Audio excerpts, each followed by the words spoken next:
कैसे हो आप लोग? मस्त हो ना? अच्छे से पढ़ाई हो रही है ना? आई होप आप लोग अच्छे से पढ़ाई भी कर रहे होंगे, साथ ही साथ स्वस्थ भी होंगे। बाबू, आज ये वीडियो लेक्चर एकदम धमाल मचाने वाला है। इस लेक्चर में हम लोग बच्चों का सर दर्द कहे जाने वाला टॉपिक प्रोबेबिलिटी के बारे में डिस्कस करेंगे।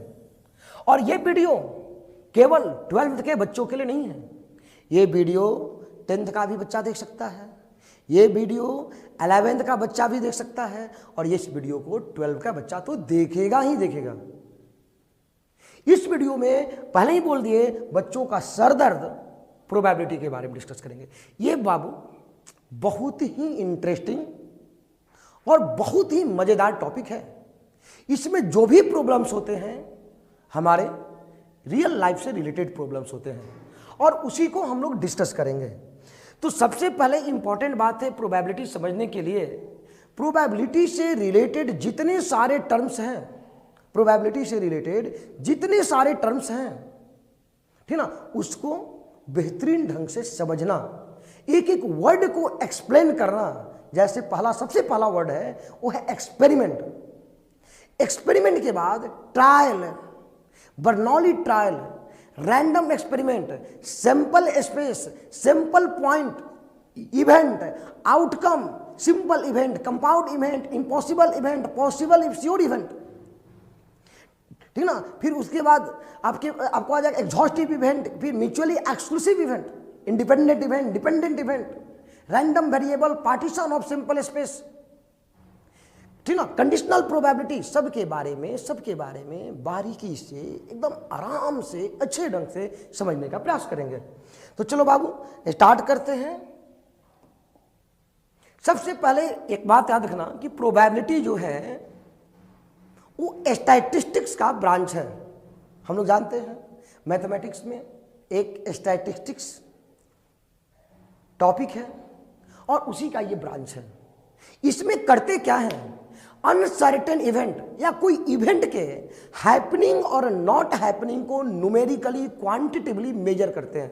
याद रखना, it is the branch of statistics in which we measure happening or not happening of uncertain event numerically और quantitatively। ये बाबू स्टैटिस्टिक्स का ब्रांच है जिसमें अनसर्टेन इवेंट के हैपनिंग और नॉट हैपनिंग को न्यूमेरिकली क्वांटिटेटिवली मेजर करते हैं, ठीक है। जैसे हमने डाई को थ्रो किया तो क्या डाई पर 1 आना निश्चित है? 1 आ भी सकता है, नहीं भी आ सकता है। तो 1 आने की क्या पॉसिबिलिटी है? वही तो प्रोबेबिलिटी है 1 आने का। 1 आने की पॉसिबिलिटी को न्यूमेरिकली मेजर करना, क्वांटिटेटिवली मेजर करना प्रोबेबिलिटी का काम है। क्वाइन को टॉस कर रहे हैं, क्वाइन को टॉस किया तो हेड आ भी सकता है, नहीं भी आ सकता है, टेल आ भी सकता है, नहीं भी आ सकता है। तो हेड आने की क्या संभावनाएं हैं, क्या पॉसिबिलिटी है, उसी को न्यूमेरिकली मेजर करना, क्वांटिटेटिवली मेजर करना प्रोबेबिलिटी का काम है। तो बाबू ध्यान समझना, it is the branch of statistics in which, जिसमें वी मेजर हैपनिंग और not happening of an event, जिसमें हम कोई घटना के होने या नहीं होने को न्यूमेरिकली मेजर करते हैं। इवेंट न्यूमेरिकली, इसमें क्या करते हैं कि मतलब कोई इवेंट के हैपनिंग और नॉट हैपनिंग को न्यूमेरिकली, इवेंट क्या है आगे हम लोग पढ़ेंगे, लेकिन कोई इवेंट के हैपनिंग और नॉट हैपनिंग को न्यूमेरिकली क्वांटिटेटिवली मेजर करते हैं। सबसे पहले इससे रिलेटेड जो बेसिक यूनिट है, जो बेसिक टर्म है, वो है बाबू आपका एक्सपेरिमेंट। सबसे पहला बात, एक्सपेरिमेंट क्या, हमेशा सुनते हैं, फिजिक्स पढ़ते हो, केमिस्ट्री पढ़ते हो, बहुत सारे एक्सपेरिमेंट करते हो, बहुत सारे एक्सपेरिमेंट के बारे में जानते हो, सुनते हो। यहां पर एक्सपेरिमेंट का मतलब क्या है, क्या उससे कुछ अलग है? तो एक्सपेरिमेंट का मतलब होता है बाबू ऑपरेशन। एक्सपेरिमेंट का मतलब ऑपरेशन, जॉब है जिसको करने पर कुछ हासिल हो।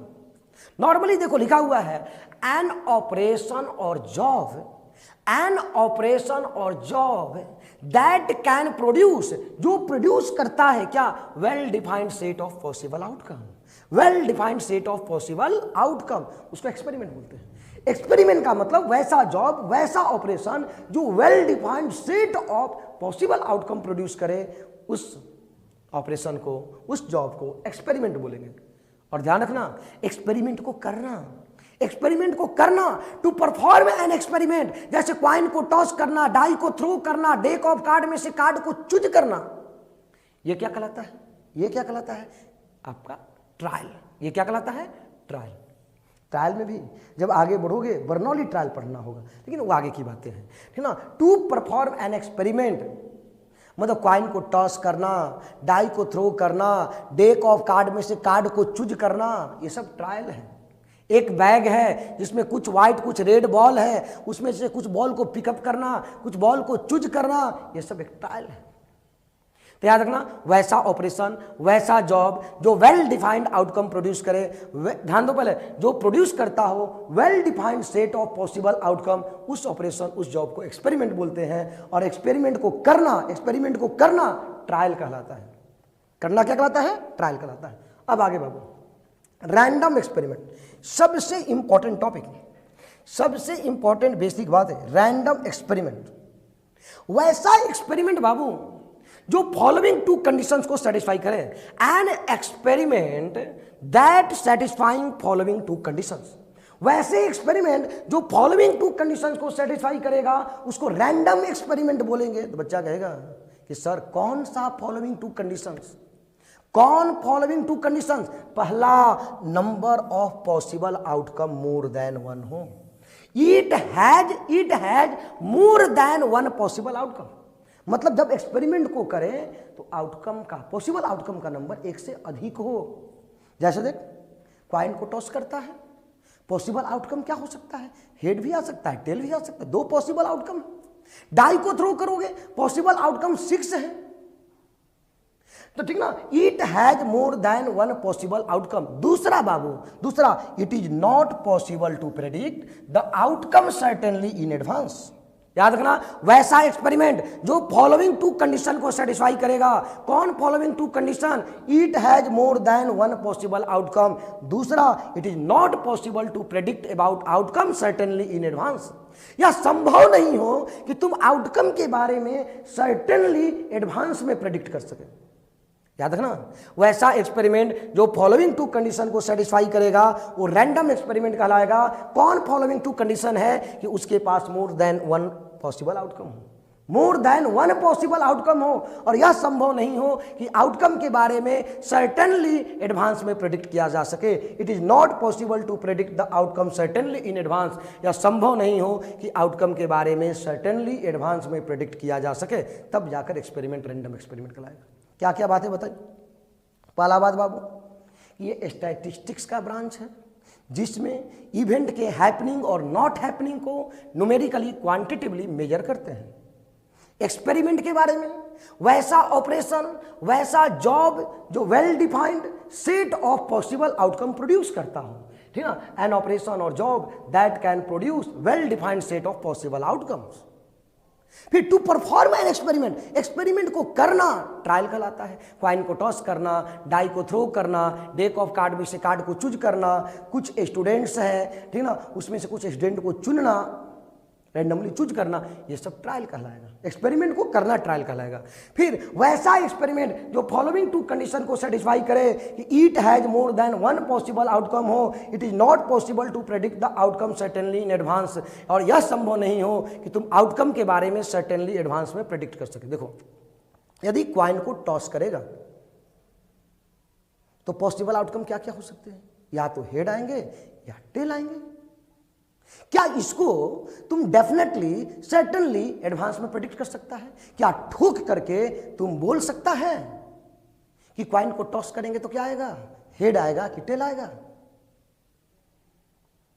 ठीक है, हो सकता है कभी आपने बोला कि हेड आएगा, वो आ गया, ऐसा नहीं कि आपके बोलने के चलते वो आ गया, बोलने के चलते वो नहीं आया, ये बाई चांस बोलो, बाई लक बोलो, जो बोला वो आ गया, लेकिन ऐसा नहीं तुम्हारे बोलने के चलते वो आया। तो यह पॉसिबल नहीं हो कि आउटकम के बारे में सर्टेनली एडवांस में प्रेडिक्ट किया जा सके। जैसे डाई को थ्रो करने चल रहे हैं तो क्या ठोक करके एकदम सर्टेनली तुम बता दोगे कि उस पर क्या आने वाला है? नहीं बता सकते हो। बाई लक भले तुम बोलोगे जो आ जाए, लेकिन ऐसा नहीं कि तुम ठोक करके बता सकते हो, सर्टेनली बता सकते हो, डेफिनेटली बता सकते हो। तो इस बातों को ध्यान रखना है बाबू। आगे चलते हैं, आगे बात को ध्यान रखो।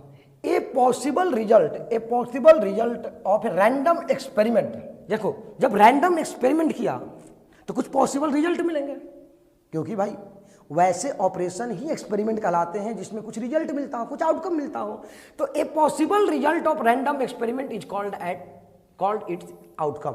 याद रखिए, a possible result of random experiment का जो पॉसिबल रिजल्ट होगा उस रिजल्ट को आउटकम बोलेंगे। जैसे देखो, ध्यान दो, कॉइन को टॉस करेगा, पॉसिबल आउटकम क्या क्या होगा, हेड या टेल। तो हेड आना, टेल आना, ये सब आउटकम है, ये आउटकम है। हेड टेल जो है आउटकम है। डाई को थ्रो किया, एक 1 भी आ सकता है, 2 भी आ सकता है, 3 भी, 4 भी, 5 भी, 6 भी रिजल्ट आ सकता है। तो ये सब जो रिजल्ट्स है ना, यही सब आउटकम है। डेक ऑफ कार्ड में से कार्ड चूज किया, रेड कार्ड भी आ सकता है, ब्लैक भी आ सकता है, किंग भी आ सकता है, क्वीन भी आ सकता है, जैक भी आ सकता है, फेस कार्ड भी आ सकता है, नॉन फेस भी आ सकता है। ये सब रिजल्ट्स हैं और ये सारे रिजल्ट आउटकम कहलाते हैं। और दूसरा बात है, the set of all possible outcome of a random experiment is called the simple space associated with the experiment. ध्यान दो पहले, ना, the set of all possible outcome of a random experiment.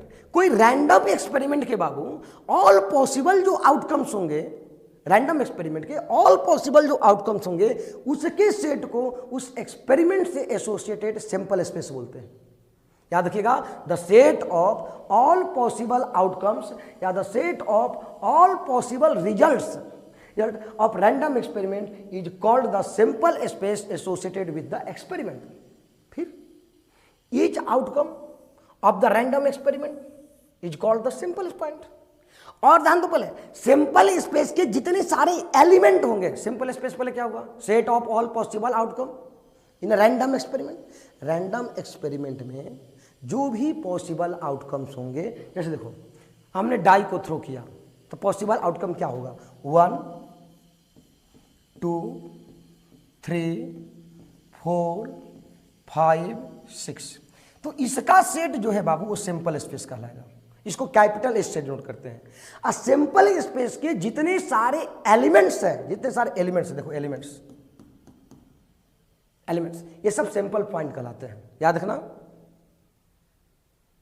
The set of all possible outcome of a random experiment is called simple space associated with this experiment। उस experiment से associated simple space कहलाएगा। और simple space में जितने element होंगे वो सारे element simple point कहलाएंगे, सिंपल पॉइंट कहलाएंगे। एकदम बेसिक यूनिट है सिंपल स्पेस। कोई भी रैंडम एक्सपेरिमेंट में ऑल पॉसिबल आउटकम का जो सेट होगा वो क्या कहलाएगा, वो क्या कहलाएगा, random experiment, sorry simple space.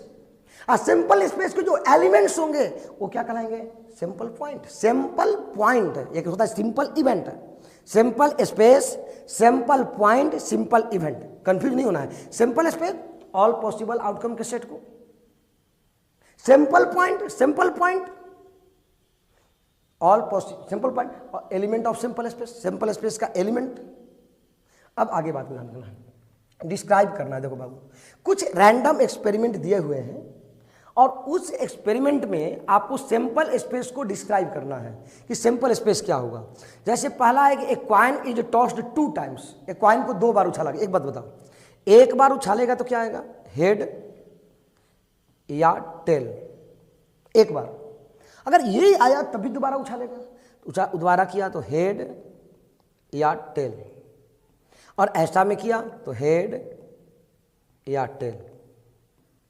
तो बताओ बाबू, ऑल पॉसिबल आउटकम क्या हुआ, ऑल पॉसिबल आउटकम क्या हुआ। पहले देख, एच एच क्या हुआ, एच एच, फिर क्या हुआ, H T, H H H T, H H H H H T, फिर आगे बाबू T H T T, T H T T.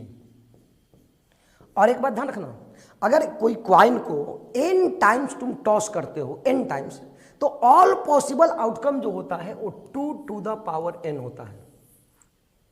अगर एक क्वाइन को n टाइम्स अगर हम टॉस करते हैं या n क्वाइंस को टॉस करते हो तो possible outcome 2 to the power n होगा, ठीक ना। तो ये बात है। इसको ट्री डायग्राम बोलते हैं बच्चा।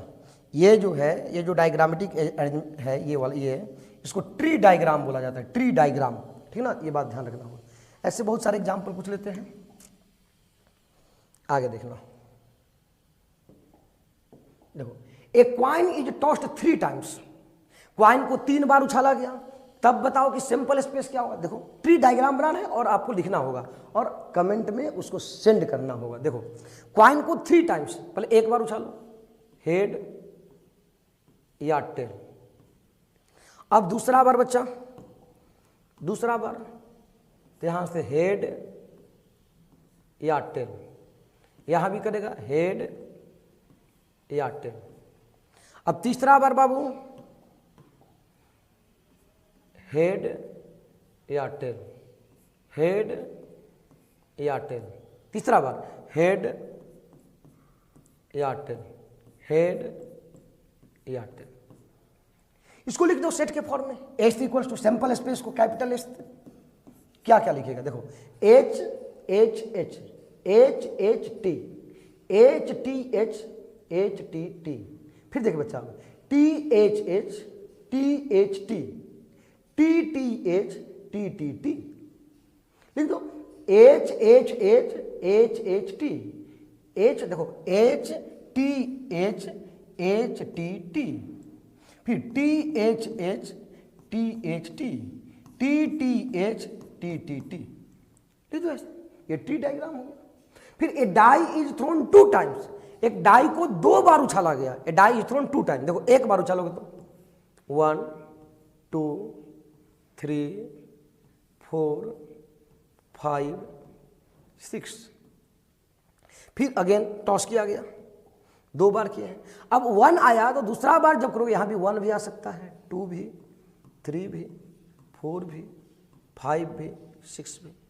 यहां पर बाबू 1 भी, 2 3 4 5 6। इस केस में चल बच्चा 1 2 3 4 5 6, ऐसे हो सकता है। उस तरह 4 आया तो यहां भी देखो 1 2 3 4 5 6, यहां से भी 1 2 3 4 5 6, यहां से बच्चा 1 2 3 4 5 6। तो ऑल पॉसिबल आउटकम क्या क्या होंगे। देखो तो एस इक्वल्स टू क्या लिखे, देखो 1 1 ऐसा लिखेगा, 1 1, फिर क्या 1 2, फिर क्या बाबू 1 3, फिर क्या लिखेगा 1 4, फिर क्या लिखेगा 1 5 1 6, ऐसे ही जाएगा। फिर 2 1 2 2 2 3 2 4 2 5 2 6, फिर 3 1 3 2 3 3 3 4 3 5 3 6, 4 1 4 2 4 3 4 4 4 5 4 6 4 5 बच्चा। फिर 5 1 5 2 5 3 5 4 5 5 5 6 6 1 6 2 6 3 6 4 6 5 6 6। टोटल कहाँ तक जाएगा, इसमें बढ़ते जाएगा 6 6 तक। ये टोटल 36 पॉसिबल आउटकम होंगे, 36। डाई जैसे बताया कि क्वाइन को अगर n टाइम टॉस करोगे, n टाइम्स, तब possible outcome 2 to the n होता है। तो डाई को अगर n टाइम्स थ्रो करोगे तो 6 to the power n हो जाएगा। अब देखो, एक coin is tossed 4 times, 4 times. देखो, एक बार हेड या टेल, दूसरा बार हेड या टेल, हेड या टेल, 2 बार हुआ बच्चा। तीसरा बार हेड या टेल, हेड या टेल, हेड या, सब सारे पॉसिबल केस में होगा ना, हेड या टेल। चौथा 3 बार टॉस कर चुके हैं, 4th टाइम्स हेड या टेल्स।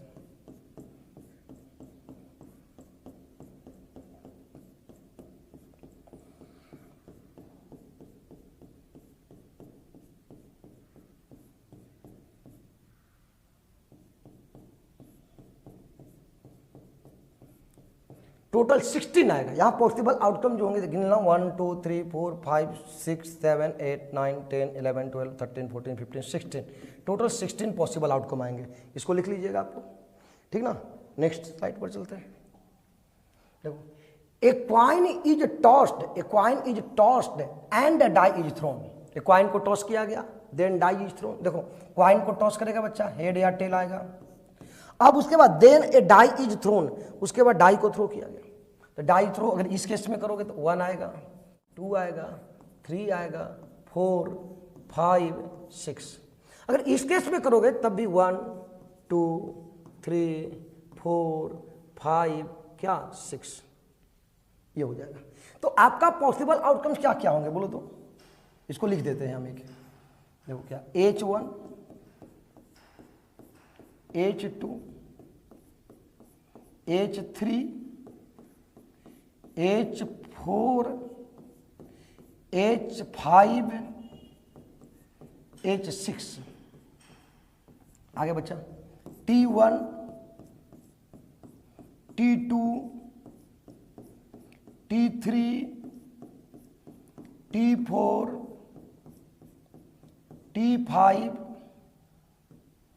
T6 ऐसा हो जाएगा। ये पॉसिबल आउटकम्स होंगे।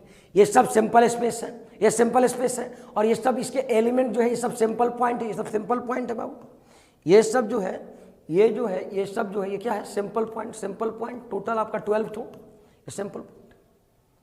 अगला देख, ए क्वाइन इज टॉस्ड, ध्यान सुनना, ए क्वाइन इज टॉस्ड, एक क्वाइन को टॉस किया गया, एंड देन बाबू डाई इज रोल्ड, तब डाई को रोल किया गया। Only in case a head is shown on the coin, केवल उसी केस में डाई को थ्रो किया गया जब जब क्वाइन पर हेड आएगा। देख बताओ, एक क्वाइन इज टॉस्ड, एक क्वाइन को टॉस किया गया, टॉस किया, हेड या टेल आया, then a die is rolled, तब एक डाई को रोल किया गया। ओनली इन केस, केवल उसी केस में जब हेड डाई पर क्वाइन पर आता हूं, क्वाइन पर हेड आता हूं, क्वाइन पर हेड आया तो डाई, तो 1, 2, 3, 4, 5, 6, इस केस में कुछ नहीं। तो क्या होगा तुम्हारा simple space? H1, H2, H3, H4, H5, H6 और टेल आने में कुछ नहीं तो ये टिक ही बोल। अगला प्रॉब्लम चलते हैं। अगला है कि 2 boys and 2 girls are in room X। देखो एक रूम X है जिसमें 2 बॉयज एंड 2 गर्ल्स है, फिर 1 boy and 3 girls in room Y, 1 boy and 3 girls room Y में है। Specify the simple space, simple space specify करना है फॉर द एक्सपेरिमेंट, एक्सपेरिमेंट के लिए, in which a room is selected and then a person. देखो 2 room है X and Y, X room में 2 boys and 2 girls है, Y रूम में 1 boy and 3 girls है। सिंपल स्पेस स्पेसिफाई करना है इस एक्सपेरिमेंट के लिए, इन विच, जिसमें रूम इज, पहले रूम को सिलेक्ट कर रहे हैं, देन अ पर्सन, तब उसमें से एक पर्सन को। देख बाबू, जब रूम सेलेक्ट करने चला तो रूम में क्या आ सकता है? X आया।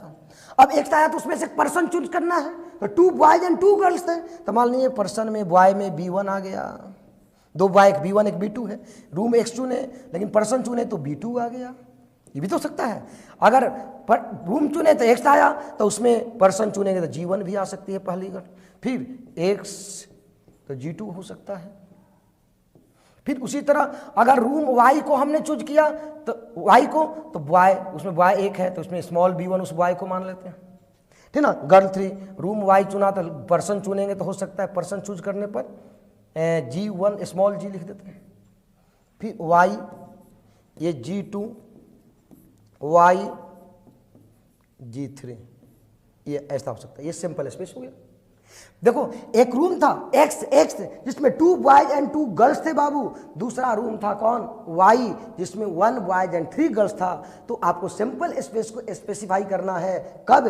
जब एक रूम को सिलेक्ट किया जाएगा एंड देन अ पर्सन, और उसके बाद पर्सन को। तो रूम जब चुनेगा तो X भी आ सकता है, Y भी आ सकता है। जब रूम X आएगा चुनोगे तो उसमें का पर्सन चुनोगे, 2 लड़का है 2 लड़की, तो दोनों में से कोई एक लड़का या दोनों में से कोई एक लड़की आएगी। उसी तरह जब रूम Y में से पर्सन को चुनोगे तो उसमें 1 लड़का और 3 लड़की है, 1 लड़का में से कोई आएगा और लड़की में से 3 लड़की में से कोई आएगी। जो भी पॉसिबल केस थे उसको हमने लिख दिया। ठीक, नेक्स्ट प्रॉब्लम की ओर मूव करते हैं।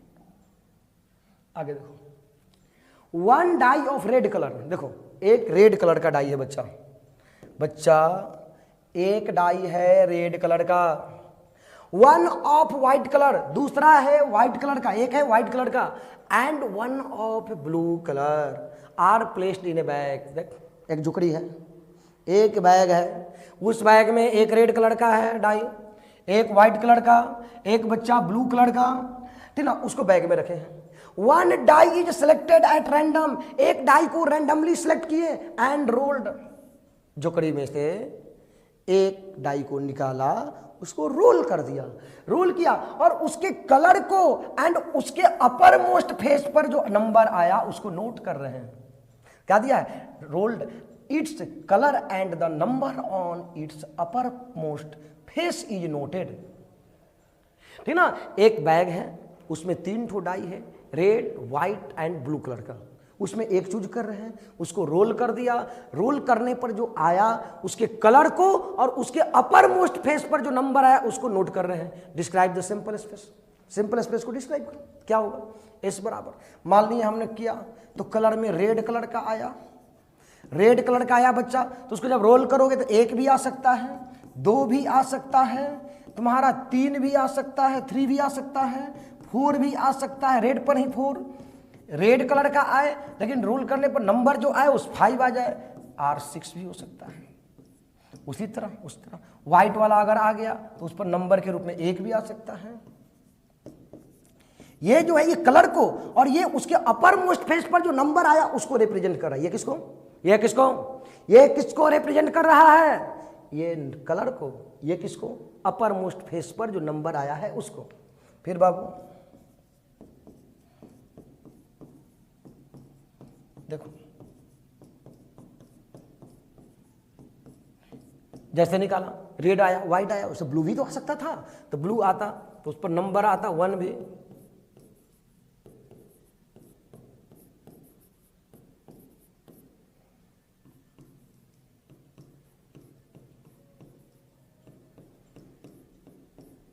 B6 तुम्हारा, ये तुम्हारा सिंपल स्पेस हो गया। आगे देख बेटा, a coin is tossed, a coin is tossed, a coin toss किया गया। If the outcome is head, outcome head आया, a die is thrown, die को थ्रो कर दिया गया। If the die shows up an even number, अगर die पर even आया the die is thrown again, die को पुनः थ्रो कर दिया गया। What is the simple space for the experiment? तो इस एक्सपेरिमेंट के लिए सिंपल स्पेस क्या होगा? देख बाबू, एक क्वाइन को टॉस किए, अगर हेड आया तो डाई को थ्रो किए, टेल आया कुछ भी नहीं, टेल आया कुछ भी नहीं, हेड आया डाई को थ्रो किए। अब डाई पर यदि इवन आया तो डाई को अगेन थ्रो कर दिए, तो बताओ सिंपल स्पेस क्या? देख, क्वाइन को टॉस किया तो हेड आएगा, नहीं तो टेल आएगा, टेल आया तो कुछ नहीं, हेड आया तो डाई थ्रो कर दिए, तो इस पर 1 आएगा या 2 आएगा या 3 आएगा या 4 आएगा या इस पर 6 आएगा। जब इस पर इवन आया तो पुनः डाई को थ्रो कर दिए, तो यहां पर क्या हो सकता है? 1 1 2 3 4 5 6, उधर 4 आया तब भी 1 2 3 4 5 6, 6 आया तब भी फिर 1 2 3 4 5 6, ऐसा हो। तो ये पॉसिबल आउटकम्स हो गए। इसको लिख दो, ये ट्री डायग्राम तुम्हारा हो गया, इसको लिख देना है, नोट कर देना है, ठीक ना। तो इस वीडियो में बाबू इतना ही। अगले वीडियो में फिर इवेंट्स के बारे में, टाइप्स ऑफ इवेंट्स के बारे में और इससे रिलेटेड जो फॉर्मूले हैं उसके बारे में डिटेल से पढ़ेंगे। Thank you. Okay Babu.